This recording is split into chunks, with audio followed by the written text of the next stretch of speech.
वासुदेवाय। ओम नमो भगवते वासुदेवाय।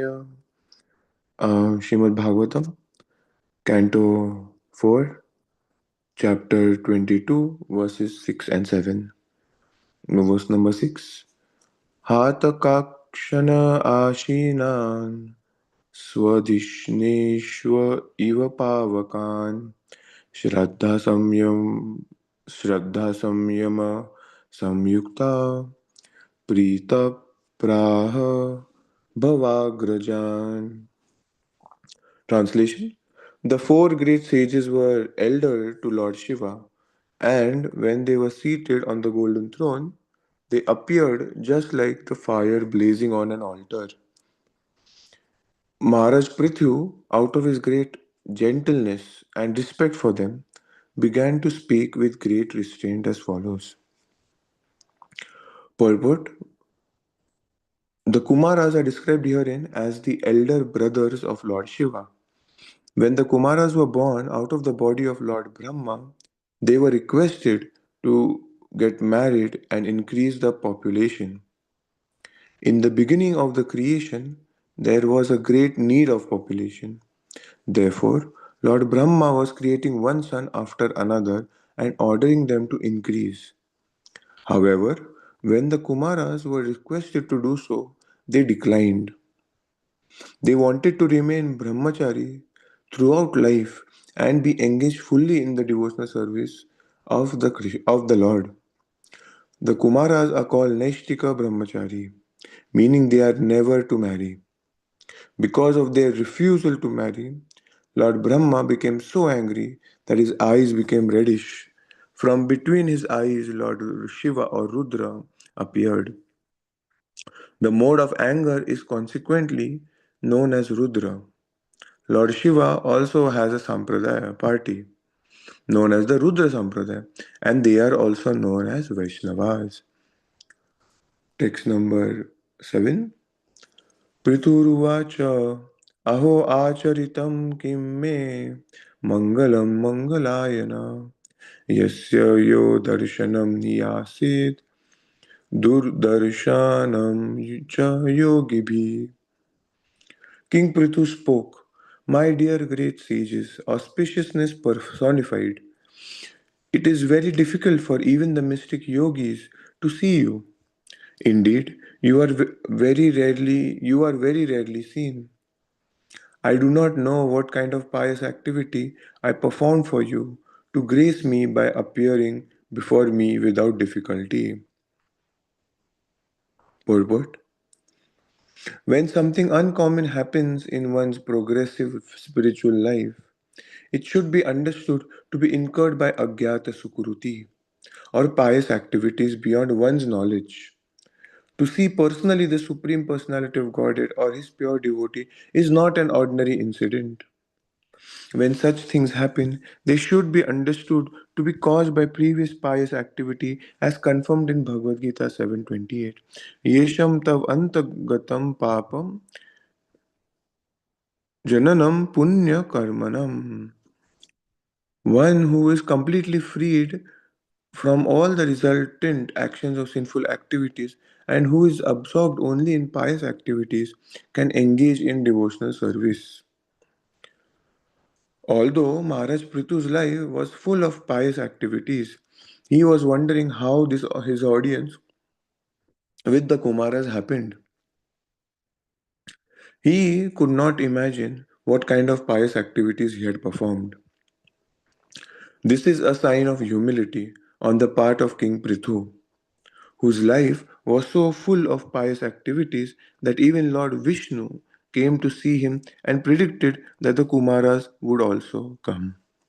Om Ajnanatimirandasya Jnananjana Chakshurunmilitam Yena Tasmai Sri Guruve Namaha Shri Chaitanya Manobhishtam Sthapitam Yena Bhutale Swayam Rupa Kadamayam Dadati Swapadantikam Nama Om Vishnu Padaya Krishna Prishtaya Bhutale Shrimate Bhaktivedanta Swami Niti Namine Namaste Saraswati Deve Gauravani Pracharine निर्विशेष शून्यवादी पाश्चात्य देश तारिणे जय श्री कृष्ण चैतन्य प्रभु नित्यानंद श्री अद्वैत गदाधर श्रीवासदि गौर भक्तवृंद हरे कृष्णा कृष्ण कृष्ण हरे हरे हरे राम राम राम हरे हरे मुखं करोति वाचालं पङ्गुं लङ्घयति गिरिं यत्कृपातहं वन्दे श्रीगुरुदीनतारिणं वाञ्छाकल्पतरुश्च कृपा सिन्धुश्च पतितानां पावनेभ्यो वैष्णवेभ्यो नमो नमः. So, in today's verses, we can see that the four Kumaras are visiting Ritu Maharaj, and Prabhupada is mentioning that how the Kumaras took birth and how they rejected the order of their father. So in the Bhagavatam, we know that how the Kumaras, because we completed those chapters. But in the Bhagavatam, usually, in general, in our traditional culture, we see that the children have to listen to their parents. Yes, and there are some norms in the society which are like, oh, if the child doesn't listen to his parents, that he's actually not a good child. You know, because why? Because the parents are more wise, more experienced, and they have seen many more, how we say, the rainy seasons than the children. So hence, it's an obvious thing that, oh, whatever the parents want, the child should ideally follow. But in the case of the Kumaras, that did not happen. Yeah, they rejected their father's request of creating progeny. And what was that? The reason was pure devotional service to the Lord. So in Bhagavatam, again and again, in every canto, every aspect, we see that bhakti is priority. Yes, bhakti is priority. If if like Prahlad Maharaj and Narsimha Dev, yes, we are going to have Narsimha Chaturdashi next weekend. So even in that aspect, actually, Prahlad Maharaj, even though his father didn't want him to be the worshipper of Lord Vishnu, he was a worshipper, the most greatest worshipper the universe has ever seen, the cosmos has ever seen. Yes, even Chaitanya Mahaprabhu, in his pastimes, he glorifies Prahlad Maharaj so many times. Yes, it's because of him that Lord Narasimhadev appeared. For one devotee. That's the power of one pure devotee. Yes. And hence, the repeated action in Bhagavatam is that bhakti, what is the word? Bhakti is the only aspect which should be looked for. And if anything is abrupting or interfering with that, yeah, it should be handled, accordingly. Yes. Now, that does not mean that, some kids, or me also, when I was young. So I was thinking that, oh, why to study then, if bhakti is the ultimate aim? But the problem arises that we are not at that level. At least I am not. So we have to be mature enough in our bhakti to understand that what we should be doing and what we should not.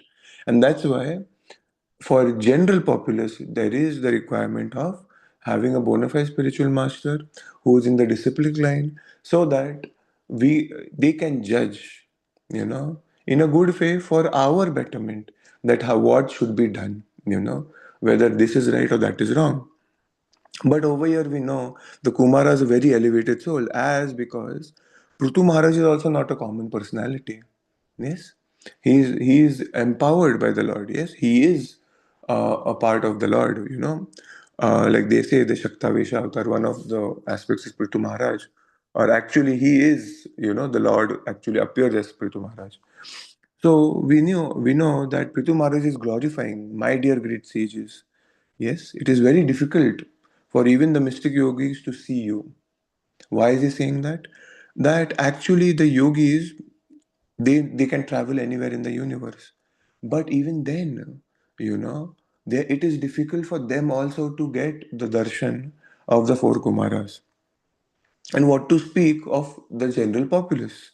And hence he's using these words that even the mystic yogis can't see you. Yes, who have controlled their, the death and their prana, They can travel anywhere. Like Durvasa Muni, we've seen. He travels anywhere in the whole universe. And that's why Prabhupada is mentioning over here, when something uncommon happens in one's progressive spiritual life, it should be understood to be incurred by Agyata Sukruti. What is Agyata Sukruti? Yes, Adnyata Sukruti, yes, over here it's mentioned. It is done by unknowingly. Yes, unknowingly. We do not even realize that we did devotional service. One of the examples which my friend used to give me long time back is that when you're, let's say, we are not devotees, and I'm just walking down the road, and then somebody, a devotee asks me on the road that, hey, do you know where's the nearest ISKCON temple? Like I'm trying to go to this place, this ISKCON temple. Do you know where it is? And because somehow or the other I read that sign, it has nothing to do. I never went to the place. I have no connection and nothing is at all. But because I know that, oh, go by this road, take a left, and then you should reach to your destination. Because of this small act of helping a devotee come closer to his destination, which is the Supreme Personality of Godhead, the Lord actually takes it as devotional service. Yes, it is service. And that's why is it Agyata Sukruti? Because it is not flourishing in the way it should be, like a beggar, like a beggar has 10 rupees note or a $1 note, okay? And the richest man, like the Rockefellers, they have, dollars. So both the people have dollars. But can we say that the poor person is rich? We cannot. Why? Because he doesn't have that much amount, that much amount of dollars to actually say that he is actually rich. And that's why the stages of bhakti also are like that. It's not like once you are across Shraddha and you reach Bhajana Kriya, that, oh, now we don't, now I am so faithful that, I am on Bhajana Kriya that I've crossed the stage. It's not like that. It's actually more and more faith. Yes, prema is called mature faith. That's the definition, one definition of prema. It's mature faith that, in the Supreme Personality of Godhead, the scriptures, in the Guru. So, unflinching faith. It's not blind faith. Yes. And that's why it's always a step. And that's why when do we say that one is at the level of Nishtha, or or Ruchi, is that the faith has grown into such an amount, it is taken the form, of Nishtha now. It is giving the symptoms of Nishtha. Yes. And that's why Agyata Sukruti means till that time which is not bubbled up. It's not ready to actually, he's not ready to start the devotional process. And hence, Prabhupada is mentioning further that to actually see the Lord or his pure devotee is not by, it's not an ordinary incident and it is not by accident, you know. So that's why we should be all very fortunate. Why? Because we are able to witness Srila Prabhupada's pastimes unfold, you know, just within after he left. Yeah. It because why? It's like because the movement is going to go for 10,000 years. Yes. And because it's going to go for 10,000 years, after 2,000 years, people are going to be, devotees that who know Prabhupada, not know Prabhupada through his books or to his pastimes from other people. They will not be able to actually see, they cannot understand. Yes, they have to really think like we do for Bhagavatam, right? We have to actually think what the situation is. Like, oh, Prahlad Maharaj is a kid.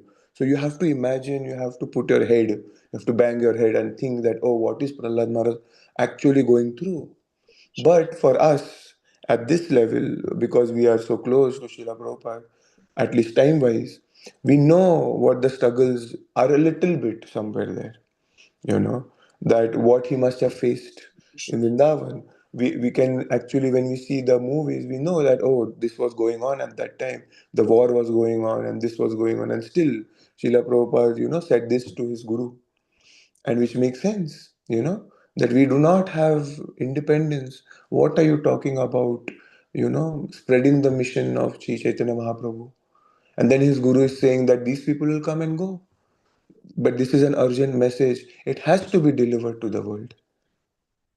And the whole aspect, the whole aspect when, for example, when I heard all this, even for me, it doesn't.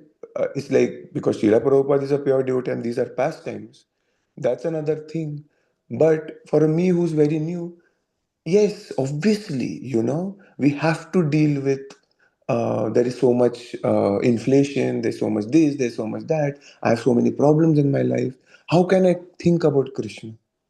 I need to first focus on those problems. Then only I can focus on Krishna.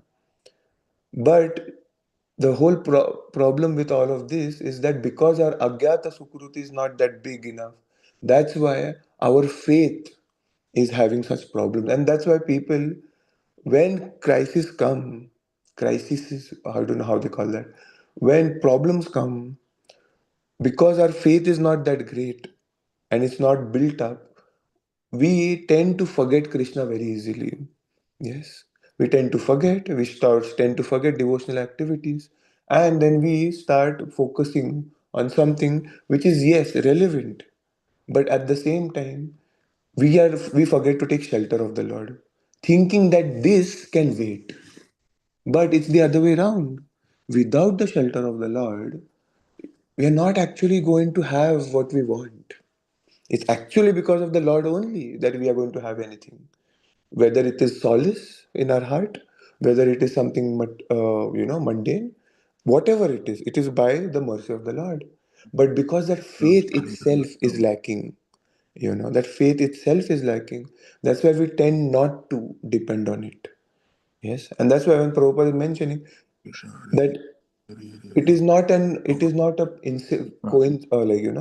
a common incident, and actually for all of us it is not a common incident. Why? Because Srila Prabhupada came 50 years back, and his disciples, direct disciples, we are able to witness their pastimes. Yes, and those are not common entities also. We are able to see those pastimes. Actually, we are very, very, very fortunate. And this purport, yes, it applies to his disciples, but it applies for us also. Why? Because after this, devotees who will come, they won't be able to be in touch with direct people who were in touch with Srila Prabhupada. You know, so that's a big, what do you say, fortune which we have, and we should be looking through those eyes. Why? Because if we think we ourselves as because we are fortunate, and when we start realizing that we are fortunate, we will take it very much, seriously. That we will be more grateful to what we have, and then our problems become very small. Our problems become very small, and because of the problems becoming very small, we are able to focus on the Lord more and more. So, Prabhupada is mentioning that yes, it is not a common incident to see a pure devotee by accident. And when such thing happens, they should be understood to be caused by previous pious activity. Yes, I might not have done any pious activities, but sometimes it is kripa. Yes, it is by mercy of the Lord and His devotee. They shower their mercy. Yes, it's Srila Prabhupada's mercy and compassion to the fallen souls of this world that he actually traveled to the West. Yes. Otherwise, there was no need. He was sitting happy in Vrindavan. But because his compassion is so great for all of us, yes, for me, that he actually made the journey of 38 days, bearing those heart attacks. Why? Just so that we can actually have this great piece of, Agyata Sukruti. Yes, some one time one of the disciples asked Prabhupada, "What is our qualification that we actually got to be your disciples, or to meet you, or to be association with you, to have bhakti?" Prabhupada mentioned only one thing. You have no qualification. I made your qualification. Yes, yes, and this is the thing. it is understood, yes, by previous pious activities or not. That's another thing. But Prabhupada himself, in at least for us, Prabhupada himself is making qualifications for all of us. Why? Because we all are, at least for me, I am not deserving all of this. But why does he give that? Yes, a chance. Yes. Yes, and that's why our gratitude is in accepting what he has given, in reading what he has given, in understanding what he has given. And that's why all these aspects in our temple which we have, whether it is the festivals, whether it's the guest speakers, whether is our daily Bhagavatam class, daily japa session, every moment when we chant, whenever we chant, is actually the blessing, it is the blessing of Srila Prabhupada on all of us. And that's why when we are absorbed in all this, in this gratefulness, it's like whatever Prabhupada suffered, for us externally, then our problems are very small in front of that. Who can beat those problems? Nobody can. And that's why it gives us hope that yes, one day we will go back home, back to God. It's because of Prabhupada's mercy. Yes. Srila Prabhupada ki jai. Grantha